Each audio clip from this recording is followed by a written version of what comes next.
अस्सलाम वालेकुम, मैं हूं आदिल शाहजेब। तहरीक इंसाफ हुकूमत को सियासी और गवर्नेंस के चैलेंजेस के साथ साथ आए रोज मुख्तलिफ करप्शन के स्कैंडल्स का भी सामना करना पड़ता है। आटा, पेट्रोल और चीनी के स्कैंडल के बाद अब हुकूमत को रावलपिंडी रिंग रोड मंसूबे में मुबैना करप्शन के एक बड़े स्कैंडल का सामना है और इस मरतबा भी इस स्कैंडल में काबीना में वज़ीर आज़म के साथ बैठे हुए अफराद के नाम आ रहे हैं। गुज़श्ता स्कैंडल्स की तरह इस मरतबा भी इमरान खान ने रावलपिंडी रिंग रोड मंसूबा स्कैंडल की मुकम्मल तहकीकात के अहकाम तो जारी कर दिए हैं। जिन अफराद के लेकिन नाम आ रहे हैं उनमें वफाकी वजीर गुलाम सरवर खान और वजीर आजम के मुआवन ख़ुसूसी बराए ओवरसीज पाकिस्तानी जुल्फी बुखारी शामिल हैं। दोनों ने ये इल्जामात जो है वो मुस्तरद कर दिए हैं, लेकिन अब से कुछ देर पहले जुल्फी बुखारी जो जुडिशल इंक्वायरी का मुतालबा करते हुए उन्होंने अपना नाम क्लियर ना होने तक ओहदे से मुस्ताफी होने का ऐलान कर दिया है। लेकिन यहां पे बड़ा सवाल यह है कि जब इंक्वायरी में जो है वो इन दोनों का नाम शामिल ही नहीं है तो फिर क्यों ये लोग अपनी सफाइयां दे रहे हैं? क्या ऐसा वज़ीर आज़म इमरान खान के कहने पर किया जा रहा है? चेयरमैन नैब ने आज भी रावलपिंडी रिंग रोड मंसूबे में मुबैना करप्शन का नोटिस लेते हुए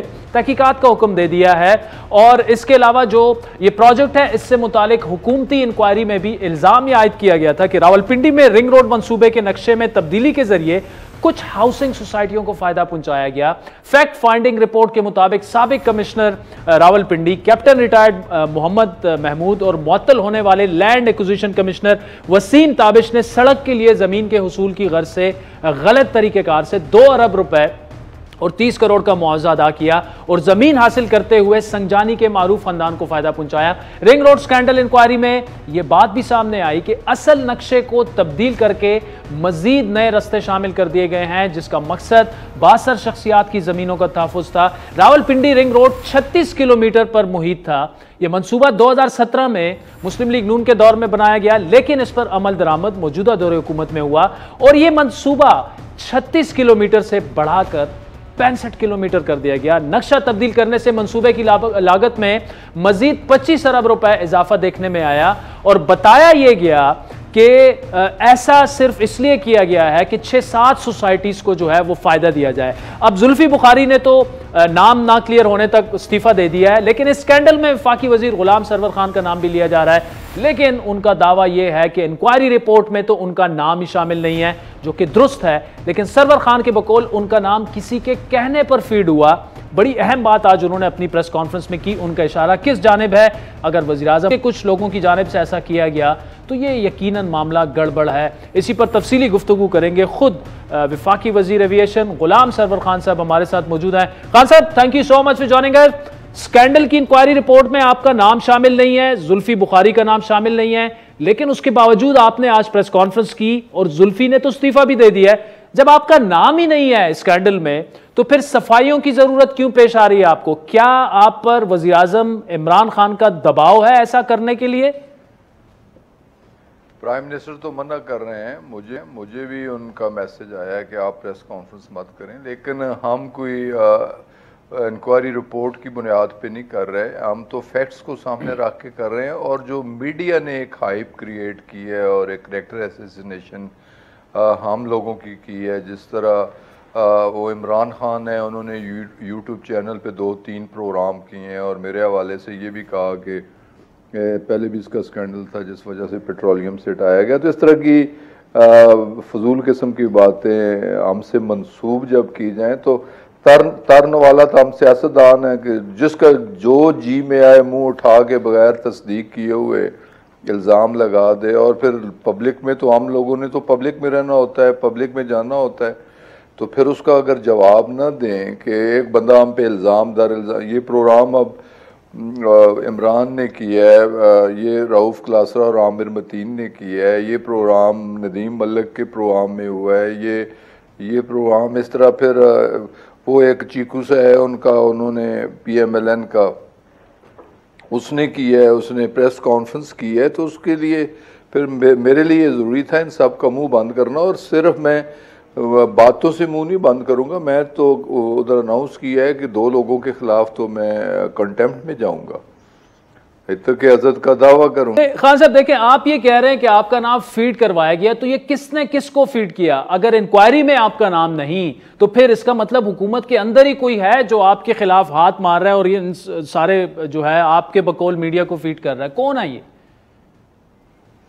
देखें जी, यकीनन आस्तीन के सांप हर जगह मौजूद होते हैं, हर मुआशरे में, हर अदारे में मौजूद होते हैं। तो हमारे प्राइम मिनिस्टर सेक्रेटेरिएट में भी यकीनन इस तरह के कुछ लोग हो सकते हैं, मैं नहीं कह सकता, लेकिन गलत चीज़ें फीड करने वाले। ये प्रोजेक्ट पाकिस्तान नेशनल इम्पोर्टेंस का एक प्रोजेक्ट था और बहुत पहले इसे बन जाना चाहिए था। और इस प्रोजेक्ट से कमो बेश आदिल, जो मैं समझ सकता हूँ, गो मैं इकोनॉमिस्ट नहीं हूँ, कि 1000 बिलियन रुपीस की इकोनॉमिक एक्टिविटी होनी थी। पिंडी और इस्लामाबाद एक अजाब से बच जाने थे। और ये प्रोजेक्ट जो 35 सालों में पीपल्स पार्टी और मुस्लिम लीग नवाज की गवर्नमेंट नहीं कर सकी, ये प्रोजेक्ट हम स्टार्ट करते और 2023 तक मुकम्मल करते तो बल्ले भाई बल्ले हमारी हो जानी चाहिए थी। और ये पाकिस्तान का प्रोजेक्ट होता, जिस तरह के रावल डैम बनना, जिस तरह मंगला डैम बनना, जिस तरह तरबेला डैम बनना, तो इस तरह का ये फ्लैगशिप प्रोजेक्ट होता। असल तो पाकिस्तान के साथ ज्यादती की गई, असल तो हमारी गवर्नमेंट के साथ ज्यादती की गई और इस प्रोजेक्ट को कंट्रोवर्शियल बनाया गया। नहीं खान साहब, देखें, एक सड़क जो है, प्रोजेक्ट जो है वो 35 किलोमीटर से जाकर 70 तक पहुंच जाए, 25-26 अरब उस पर ज्यादा लगे, सोसाइटीज को फायदा मिले वहां पे जो बनी हुई है, तो इंक्वायरियां तो होंगी ना। देखिए, और अवाम का पैसा है तो प्रोजेक्ट भी रुकेगा। आपको तो जुल्फी बुखारी की तरह जुडिशल इंक्वायरी का मुतालबा करना चाहिए कि अगर आपका नाम आ जाए उसमें तो आपको सजा मिले, अदरवाइज आप क्लियर हो जाए। मैं तो इतना ओपनली मैंने कहा कि FIA से करें, एंटी करप्शन से करें, ISI से करवाएं, IB से करवाएं, NAB से करवाएं, जुडिशल करवाएं, जिस किस्म की, लेकिन प्रोजेक्ट ज़रूर बनना चाहिए। प्रोजेक्ट स्टार्ट भी होना चाहिए, प्रोजेक्ट की कंप्लीशन भी होनी चाहिए, प्रोजेक्ट इस पे रुकना नहीं चाहिए। मेरा तो मेन कंसर्न ये है, लूप तब्दील कर दें, अलाइनमेंट तब्दील कर दें, जो भी करना है उस पर इमीडिएटली डिसीजन करें, जो जिम्मेदार है इमीडिएटली उन्हें टांकें। लेकिन प्रोजेक्ट सफर कौन होगा? पाकिस्तान होगा। सफर कौन होंगे? अवाम उन्नास होंगे। देखिए, जुल्फी बुखारी ये कह रहे हैं कि इमरान खान ये कहते हैं कि अगर आप पर इल्जाम है, आप उनकी काबीना में हैं, तो आप पब्लिक ऑफिस से मुस्ताफी हों और क्लियर होकर वापस आए। क्या यही आपको भी नहीं करना चाहिए और कहना चाहिए कि आप मुस्ताफी हो जाएं जब तक नाम ना क्लियर हो जाए, अगर इमरान खान ये ऐसा समझते हैं? देखिए, मैं किसी के देखा देखी किसी के पाँव पे पाँव रख के चलने वाला आदमी नहीं हूँ कि फलां ने ये फैसला कर दिया है तो मैं भी वही फैसला करूँ। देखिए, मैंने अपने आप को पेश कर दिया है, मैंने जिन लोगों की ये स्टेटमेंट्स हैं उन्हें चैलेंज कर दिया है, मैंने ये यहाँ तक कह दिया है कि जो हमारे अपनी गवर्नमेंट की बनाई हुई इंक्वायरी कमेटी है कि वो क्रेडिबल नहीं रही है और उसकी जो रिपोर्ट है वो क्रेडिबल रिपोर्ट नहीं रही। तो ये सारी चीज़ें, और मैं कल कैबिनेट में मिलके कैबिनेट को भी ब्रीफ करने की कोशिश करूँगा, प्राइम मिनिस्टर को भी ब्रीफ करने की कोशिश करूँगा। तो रह गई वजारत की मेरे नज़दीक कोई अहमियत नहीं है, अहमियत इज़्ज़त की है। अगर मैंने महसूस किया कोई ऐसी बात तो मैं तो सिर्फ ये कंडीशन नहीं कि अच्छा, आपने खान साहब, इमरान खान साहब ये कह रहे हैं कि जनाब आप सफाई ना दें या आप इस्तीफा दें, आपको खान साहब ने नहीं कहा, यानी वज़ीर आज़म इस रिपोर्ट से मुतमईन है जो आई है जिसमें आपका नाम नहीं है और आपको क्लीन चिट उन्होंने दे दिया है। अगर ऐसा है तो फिर आप क्यों सफाइयाँ दे रहे हैं? मैं बड़ा क्लियरली आदिल भाई आपको समझाने की कोशिश कर रहा हूँ कि मैंने ईद से पहले प्राइम मिनिस्टर से मीटिंग की, 5-7 मिनट की मीटिंग थी, 1 पॉइंट इशू पे मीटिंग थी। उन्होंने कहा यार आपका क्या इशू है? आपका तो कोई इशू नहीं है, ये इशू तो एडमिनिस्ट्रेटिव कंट्रोल कमिश्नर का था, RDA का था, जो कि सरकारी एहलकार हैं जो मुतल्लिका है। मैंने कहा जी मीडिया को जो फीड किया गया, हमारा इशू ये है कि लोगों की नज़र में हम बदनाम हैं। तो ये जो मीडिया ने ओवरडूइंग की है ना, मीडिया ने, देखे ना, मीडिया को ये देखना चाहिए था कि इंक्वायरी कमेटी क्या है, उसके TORs क्या है, इंक्वायरी कमेटी की रिपोर्ट क्या है। अगर रिपोर्ट में भी कंट्रोवर्सी है, DC अपनी दे रहा है, एडिशनल कमिश्नर अपनी दे रहा है, कमिश्नर अपनी दे रहा है, कहीं किसी एक की रिपोर्ट में किसी पॉलिटिकल पर्सनैलिटी की इन्वॉल्वमेंट अगर नहीं है तो ये तो मीडिया ने ओवरडूइंग की है। और मैं इसी हवाले से मीडिया कि एक एंकर पर्सन को के खिलाफ जा रहा हूँ इतक इज़्ज़त के दावे में, और दूसरा PMLN का एक चीकू जो बोलता रहता है, जिसने कहा इसके भाई की ज़मीनें हैं, इसकी ज़मीनें हैं, बगैर देखे, बगैर सुने, बगैर तस्दीक किए हुए मीडिया पे आके बोल देना, किसी पे इल्जामात लगा देना। तो मैंने उन्हें चैलेंज किया है, मैंने उन्हें कहा कि खान साहब देखिए, मीडिया आई एग्री कि यकीनन जिम्मेदारी का मुजाहरा करना चाहिए, लेकिन आपके पास मुतल्लिका फोरम है और आप जा भी सकते हैं। लेकिन आप जो ये कह रहे हैं कि मीडिया को मतलब अगर गलत फीड किया, तो जिन लोगों ने फीड करवाया अंदाजा तो यही है कि वो आपके अपने कैंप के लोग हैं, उनके खिलाफ क्या करेंगे, क्या कर सकते हैं आप? बिल्कुल मेरे आदिल, मेरे एजेंडे में है कि हमने आस्तीन के सांप ढूंढने हैं और यकीनन हर जगह मौजूद है, हर जगह मौजूद है। अगर ये प्रोजेक्ट डिले हो रहा है, अगर ये प्रोजेक्ट में कोई कंट्रोवर्सी आ रही है, इस प्रोजेक्ट की वजह से अगर हमारी पार्टी या हमारी हुकूमत के कुछ लोगों के खिलाफ उनके नाम इस्तेमाल हो रहे हैं, वो बदनाम हो रहे हैं, तो ये लूज़र कौन है? गवर्नमेंट है। तो गवर्नमेंट को ये भी देखना चाहिए कि सारी चीज़ के पीछे कौन है, किसने को कान में बात की, गलत बात की, गलत फीडिंग की, ये भी हमने देखना है। अभी तो हमने ढूंढना है, उस तक पहुंचना है। ठीक। Ghulam Sarwar Khan, so much for joining us. वो मुतालबा ये कर रहे हैं कि हुकूमत को ये भी देखना होगा कि ये कौन उनके नाम फ्लोट कर रहा है, इस पूरे स्कैंडल के पीछे है कौन, बड़ा अहम वो मुतालबा कर रहे हैं। क्योंकि ये भी बताया जा रहा है कि जिन लोगों को फीड किया गया, क्योंकि अगर इंक्वायरी रिपोर्ट में ना जुल्फी बुखारी का नाम है, ना सरवर खान साहब का नाम है, तो ये इन्फॉर्मेशन आई कहाँ से? अब तो चले जुल्फी बुखारी मुस्ताफ़ी हो गए हैं, जुडिशल इंक्वायरी का मुतालबा भी कर रहे हैं, लेकिन अहम पॉइंट ये है कि हुकूमत के अंदर ही लोग अपने लोगों के खिलाफ किस तरह से ये ब्रीफ सब कुछ कर रहे हैं। तो इस पर इमरान खान साहब को थोड़ा सा मजीद सोचना होगा। वक्त तो चाहता है एक ब्रेक का, जिसके बाद शहबाज शरीफ का नाम ECL पर डाल दिया गया है और नून लीग में एक दफ़ा फिर शहबाज शरीफ के बाहर आने के बाद मफामत और टकराव का जो बयानिया था वो टकरते नजर आ रहा है। इस पर तफसीली गुफ्तगू करेंगे। शायद खाकान अब्बासी हमें ज्वाइन करेंगे हमारे साथ।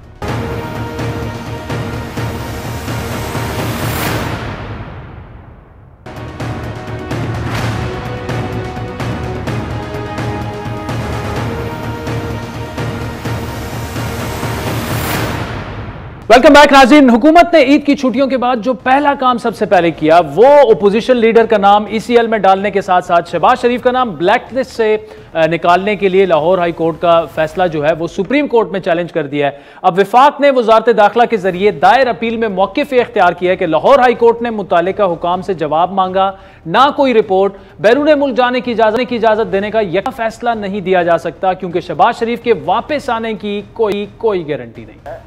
ट्रायल पर है, 7 अरब के असासों का केस है और उनके भाई नवाज शरीफ की तरह वापस लाना मुश्किल होगा। उनके खानदान के 5 अफराद पहले ही मफरूर और 14 मुल्जमों में से 4 मुल्जम अप्रूवर बन चुके हैं। अगर उनको इजाजत देते तो वो एविडेंस को टेम्पल कर सकते हैं।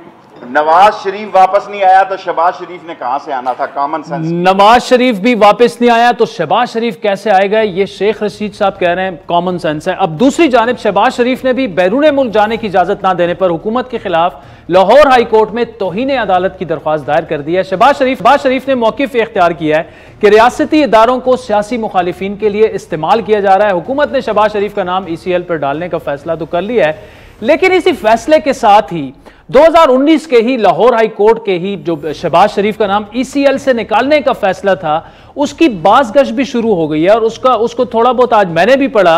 उस फैसले में यह तहरीर किया गया कि किसी शख्स के खिलाफ जारी इंक्वायरी इस बात की हरगिज दलील नहीं कि उस शख्स का नाम ECL पर रखा जाए। लाहौर हाई कोर्ट ने फैसले में गुज़श्ता कुछ अदालती फैसलों का हवाला देते हुए तहरीर किया है कि दर्ज बाला नुक्ते नजर इस अदालत में समेत जो है वो दीगर सूबों की अदालतों का भी है। इस अदालती फैसले के मुताबिक शहबाज शरीफ के खिलाफ इंक्वायरी का प्रोसेस चल रहा है। ये उस वक्त की बात है। अदालत के इस्तिफसार पर नैब ये बताने में नाकाम रही कि इंक्वायरी मुकम्मल होने में कितना टाइम लगेगा और ऐसी सूरत हाल में सिर्फ इंक्वायरी की बुनियाद पर शहबाज शरीफ का नाम ECL में डालने के लिए सबूत और वजूहात नाकाफी हैं। अब अगर शहबाज शरीफ के खिलाफ दायर मुकदमात की नाज़रीन बात करें तो नैब अब तक शरीफ के खिलाफ 3 मुकदमात, Ashiana housing scheme, Chaudhry sugar mills और इसके अलावा मनी लॉन्ड्रिंग केस जो है वो बना चुका है, जिनमें से 2 मुकदमात में वो जमानत पर हैं और एक में वो रिहा हो चुके हैं। तो ऐसे में क्या मुअज़्ज़ज़ अदालत 2019 में उठाए गए सवालात एक दफ़ा फिर उठा सकती है?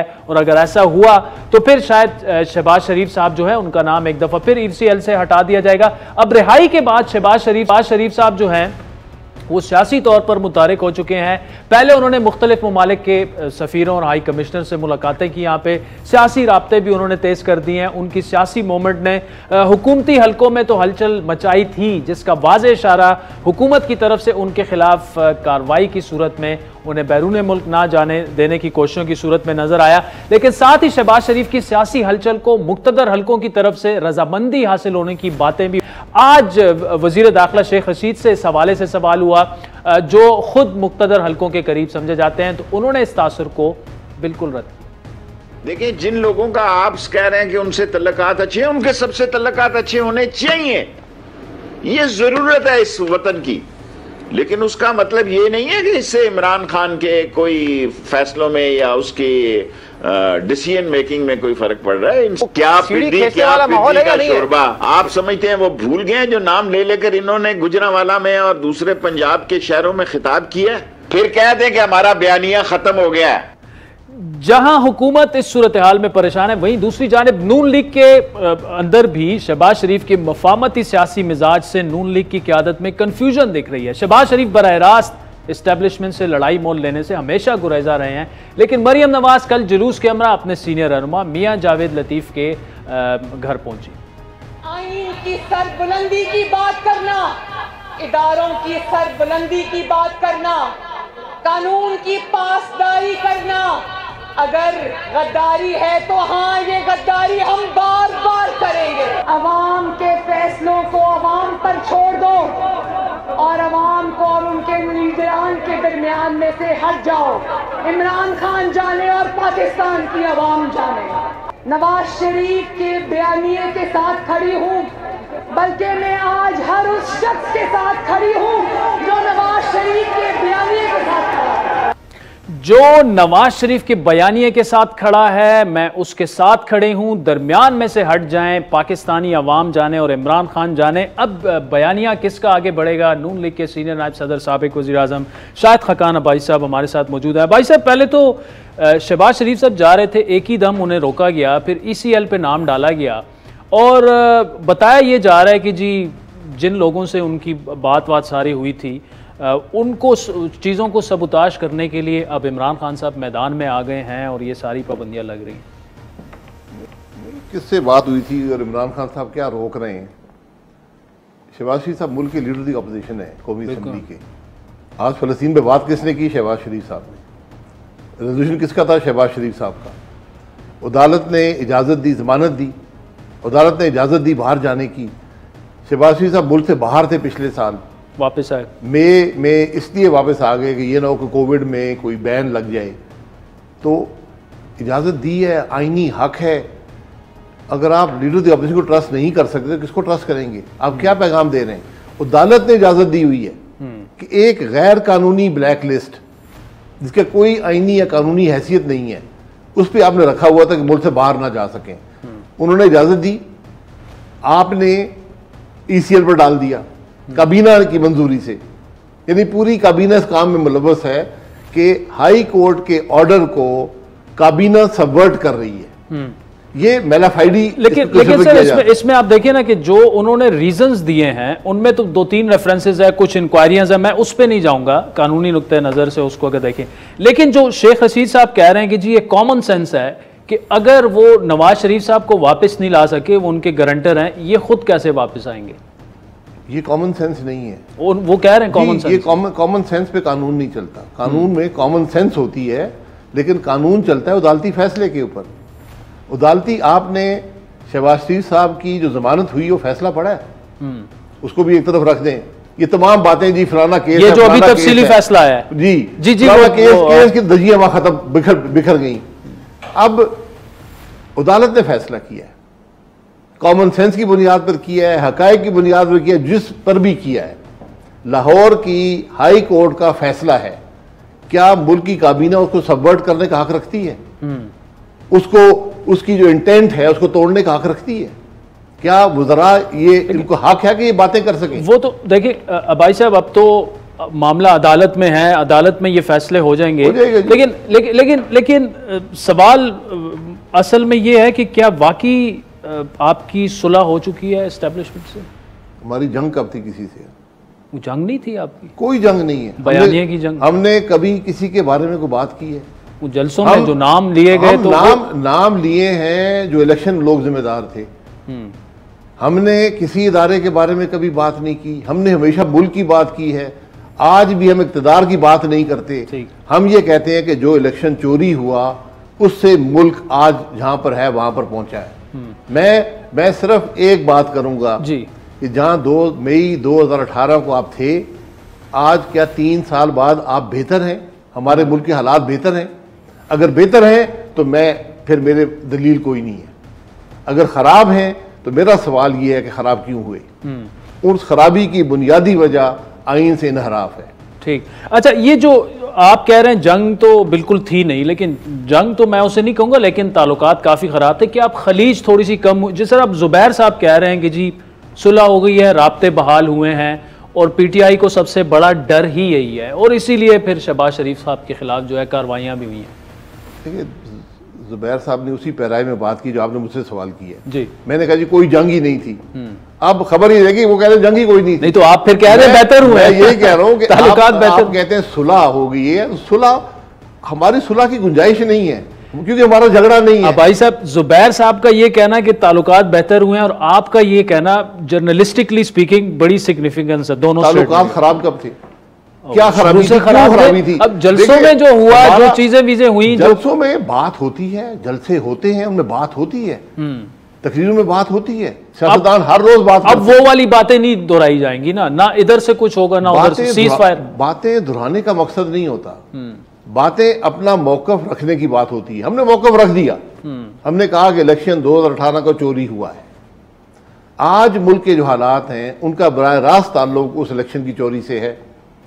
अब मुल्क के मसाइल का वाहिद हल हमारी नज़र में आइन के रास्ते पर चलने का है और वो रास्ता पाकिस्तान के अवाम को उनकी ज़िंदगी में पहली दफ़ा एक फ्री एंड फेयर इलेक्शन के अंदर है। उससे पहले कौमी हुकूमत बनाइए। कौमी हुकूमत कोई हल नहीं करेगी।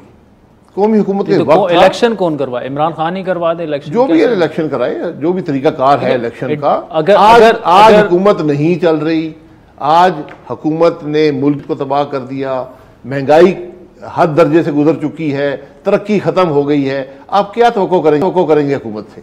अब जरूरत है, मुल्क की जरूरत है। इमरान खान की शायद ना हो, किसी और की शायद ना हो, लेकिन मुल्क की जरूरत है, आपकी और मेरी जरूरत है कि मुल्क के अंदर एक इलेक्शन करवाए। अच्छा, अब आज पीडीएम कहाँ गई?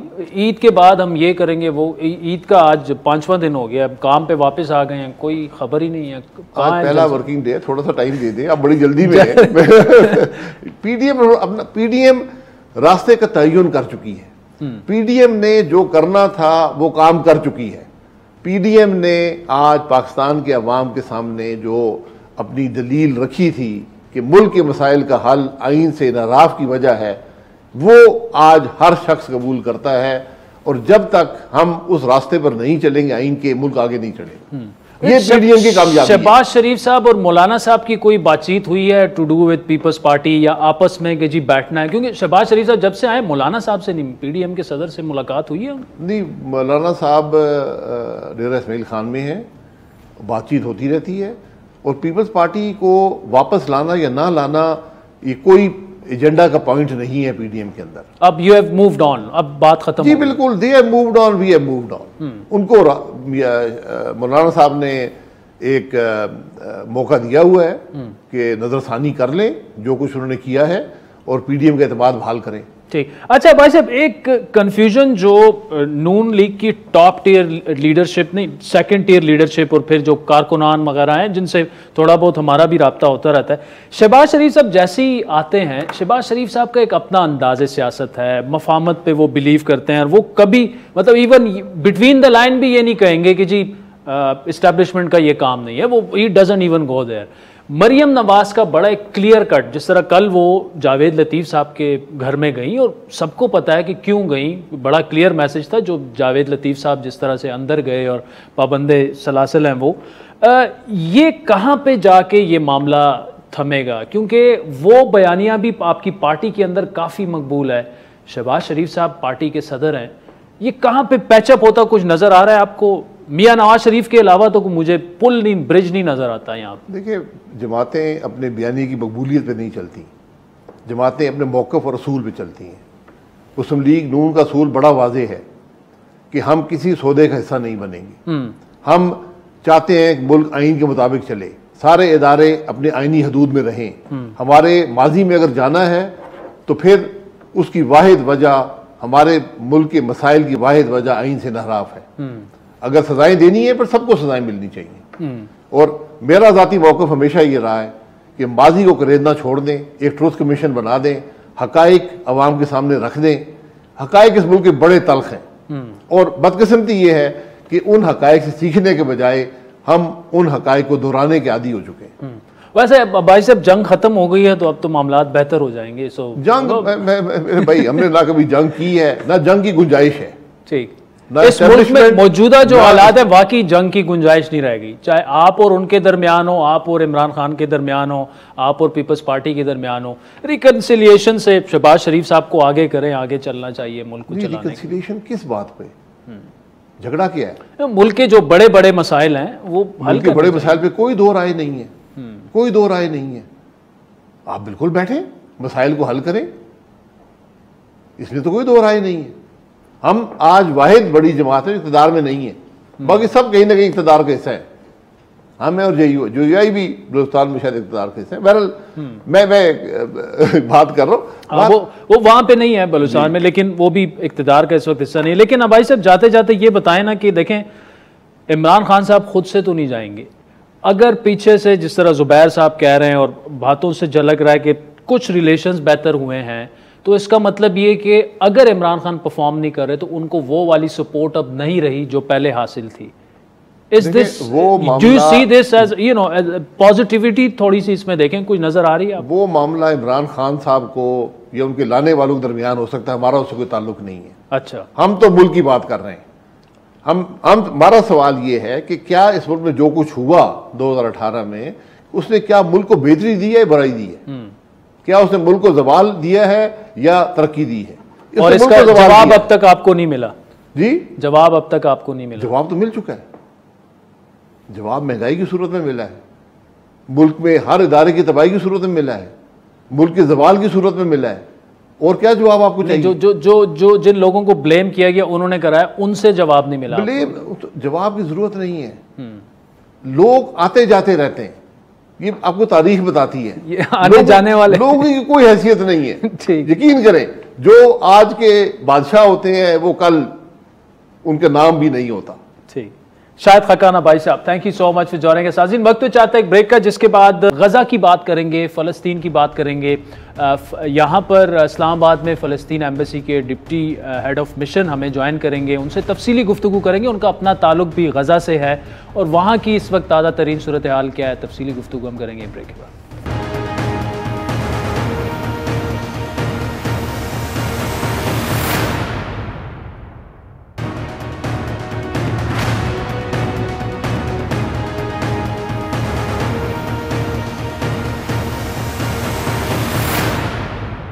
वेलकम बैक नाज़रीन। गजा पर इसराइली दहशतगर्दी का दूसरा हफ्ता जारी है और अब तक हमले हुए हैं उनमें 58 बच्चों और 34 खवातीन समेत 200 से ज़्यादा अफराद शहीद हो चुके हैं। इतनी खूनरेजी के बाद भी इसराइली वज़ीर आज़म बेंजामिन नेतन्याहू की हठधर्मी बरकरार है और वो फ़लस्तीनियों पर हमले जारी रखने पर ही बज़िद है और इस तमाम सूरत हाल में दुनिया तमाशाई जो है वो का किरदार अदा कर रही है। आज कौमी असम्बली का इजलास हुआ जिसमें हुकूमत और अपोजिशन दोनों ने फ़लस्तीन पर इसराइली जारियत की मजम्मत करते हुए इज़ारे यकजहती की मुतफ़िक़ा करारदाद मंजूर की गई।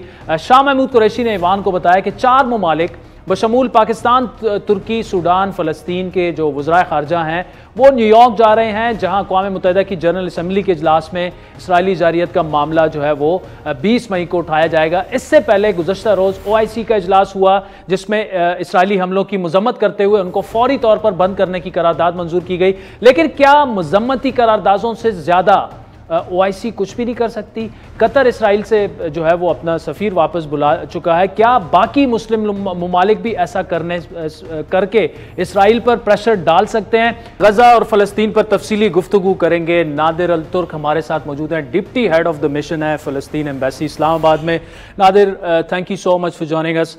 What's the situation in Gaza right now? But before we go to Gaza, what happened in Al-Quds? We would like to hear from you. Okay. Assalamu alaikum. First, thanks a lot for giving me the honor to be your guest today. Actually, for speaking of Gaza, as you said, we need to speak first about Al-Aqsa. It is a real story start from there. That the Israelis are not allowed Palestinian to be going for Salah, for praying in Aqsa Masjid during Ramadan. Not allowed everyone. It was very limited numbers. Okay. And later on they make other problem that they try to transfer Palestinian people from their own homes, which is homes for getting from their fathers, grandfathers, in the Sheikh Jarrah area. For so-called Jewish settlements. Yes. Yeah. And they would like to replace them with Zionism settlers. Okay. And after transfer the Palestinian people from their own house. This is the real story. After that, what happened? The Israelis feel that all the world is watching what's happening in Masjid Aqsa, what's happening in Sheikh Jarrah, and they were suffering from what happened from that. So according to that, the Israelis attacked Gaza to turn the eyes from what happened in Al-Quds. So attack on Gaza was unprovoked. Yes, it is just to do what they like to do without anyone watching from the world. They do that from Gaza. So what's the actual situation on the ground in Gaza right now? We are seeing babies dying on the streets and building collapsing, especially what's happening to the media. And actually, I'm in daily contact with friends, relatives in Gaza. Situation there is like a nightmare. All the night they are bombing everywhere, destroying houses, destroying buildings, towers, especially media offices. Okay, and at least there is 12 families was killed during the last 3 days in Gaza. Completely, all the family, father, mother, children, and right now this about a total of that families about 12. Number of the people there, it is about 48 persons died in just in 3 days under their destroyed houses. They attacked the houses without giving any sign. Was sleeping, staying at their home. All of them was died. So when the Israeli media and State of Israel says that they're only targeting Hamas and militant group of Hamas, that's a lie. It is actually a lies, and it is we have a word in Arabic that who is this? I would try to do like Nazi actually. This the change. It is doing like Nazi. Lie and lie and lie until you believe your lies, then the world will believe your lies. This is actually what Zionism and Israelis are doing. They are keep lying that they are attack Hamas, attack Jihad Islami, attack Shuhada al-Aqsa, groups in Gaza, but actually they are attack only civilians. And civilians building, they are destroyed even the streets, empty streets. This destroyed the infrastructure of Gaza. Destroy the electricity network, attack homes, schools. So this is civilians. Horrible, horrible situation. So the support you have received from within Pakistan, from the government, from opposition parties and the people of Pakistan, they have very deep association, you must know, with the cause of Palestine.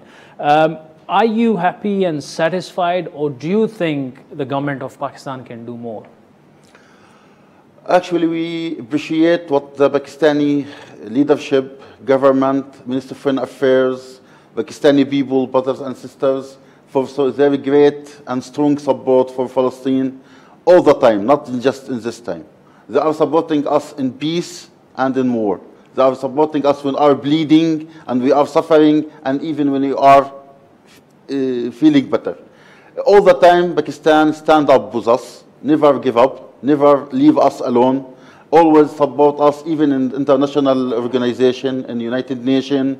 We appreciate everything they have done, and we ask you to keep going on with this level of supporting. Right. And let's talk about OIC and Arab League. There is an opinion that they don't go beyond just the rhetoric statement condemning Israel, and they haven't done anything much about it. How do you Palestinian perceive this? Do you think OIC and Arab League can do a bit more than just rhetorics and statements?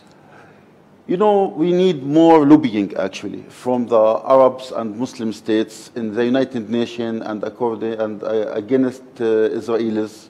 More lobbying with all their friends and strong diplomacy to support Palestinians' effort and the Palestinian question and stop the Israelis' criminal action daily against the Palestinians.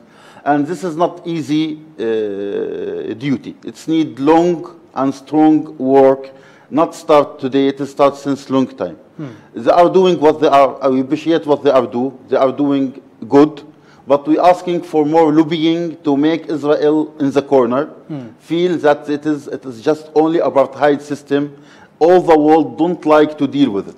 This is what need hard and long term of working between all Muslim Ummah countries. Right. So, Mr. Nadir Al-Turki, you're asking Muslim countries to support you, more lobbying in the United Nations and all the other UN bodies and human rights organization.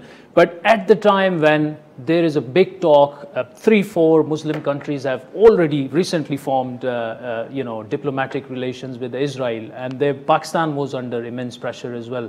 How do you see that? I mean, forming diplomatic relation with Israel at the time when Palestinian needs more help. Actually, we was hope so they are not doing that, because according to it was a plan, Arabs' plan for peace in Middle East, and after that it's become a Muslim Ummah plan. According to OIC, take it as a Muslim plan for peace. It is speak that taking steps, very clear steps. First, stop occupation of West Bank and Gaza Strip, establishing Palestine state on Gaza Strip and West Bank and Gaza Strip, and Beit al-Muqaddas going to be, our Quds city going to be the capital of that state, and find a solution for the right of return of refugees, which was become Palestinian refugees, which become refugees in 1948. After that, then all the Muslim countries going to normalize their relationship with Israel. Actually, what happened later on, completely different. That they normalize the relation and requesting Israelis to do what they need to do.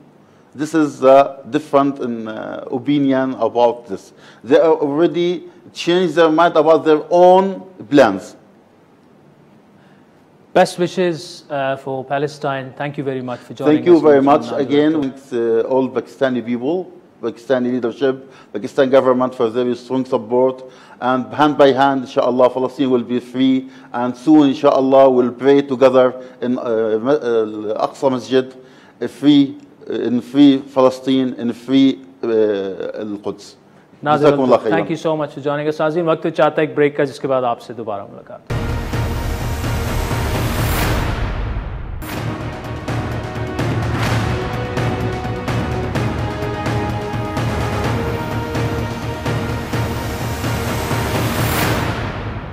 जाते जाते कुछ बात खैबर पख्तूनख्वा की मारूफ सियासी शख्सियत और अवामी national party की बानी रहनुमाओं में से एक अब्दुल वली खान की अहलिया बेगम नसीम अली खान की, जो गुज़श्ता रोज़ इंतकाल कर गई थी।